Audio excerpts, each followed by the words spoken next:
Mission awake के इस पहले एपिसोड में आप सबका स्वागत।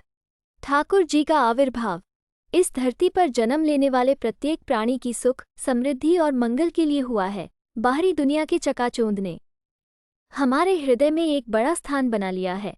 इसे भौतिकता कहिए या हृदय का विकार, यही है जन्म जन्म की ग्रंथि जो खुल नहीं पा रही।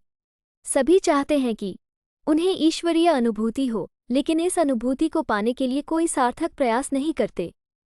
इसलिए ऊपर से हंसते हैं, मुस्कुराते हैं, लेकिन अंदर से मन उद्वेलित रहता है। सही मायने में यही है हृदय का अंधकार, जो हृदय को पॉजिटिव तो कभी निगेटिव बातों में व्यस्त रखता है। ठाकुर जी के श्री चरणों में आकर ही इन उलझनों से निकलने का सही मार्ग मिलता है। वो मार्ग है केवल 1 मिनट का, इतना सहज, इतना सरल, लेकिन इस पर चलना पड़ेगा, प्रतिदिन चलना पड़ेगा।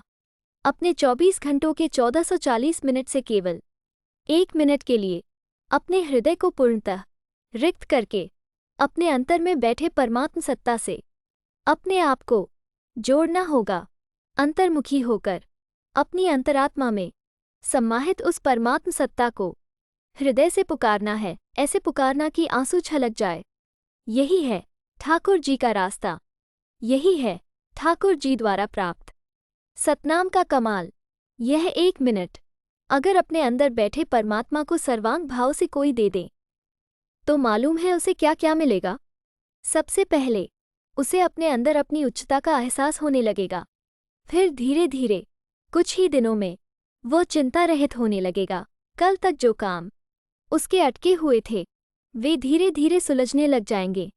बार बार निर्णय लेने में जो घबराहट होती थी, अब उसे हिचक नहीं होगी। परिवार में भी उसका सामंजस्य पहले से अच्छा होने लगेगा।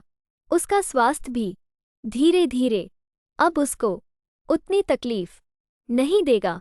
ठाकुर जी की दया और उनके अनुसरण से हमारी आत्मा की अंदरूनी शक्ति और अंदरूनी चेतना धीरे धीरे जागने लगती है, और जब अंदरूनी चेतना जागती है तो हमें अपने अंदर अपने जीवन के परम हितैषी ठाकुर जी की साक्षात उपस्थिति की अनुभूति होने लगती है। और इस अनुभूति से हम अपने आप, अपने जीवन के प्रति सचेत होने लगते हैं। हमें अनुभव होने लगता है कि इस दुनिया के प्रति मेरा क्या कर्तव्य है, मुझे कहाँ जाना है, किस रास्ते पर जाना है। अंतरात्मा में ठाकुर जी की उपस्थिति की अनुभूति एक ऐसा आत्म प्रकाश है जहाँ कोई विकार, कोई अज्ञान, कोई अंधकार ठहर नहीं पाता। ये सब स्वतः होता है, हमें कोई विशेष प्रयास नहीं करना पड़ता। श्री श्री ठाकुर अनुकूल चंद्र जी का आविर्भाव विश्व के प्रत्येक व्यक्ति को शांति, स्वस्थ व समृद्ध बनाने के लिए ही हुआ है। आवश्यकता है हम उनका सच्चे हृदय से अनुसरण करें, उनके दिखाए सरल सहज मार्ग को अपनाएं और जीवन के परम लक्ष्य को प्राप्त करें। इस एपिसोड में इतना ही। अगले एपिसोड में फिर से मिलते हैं। धन्यवाद।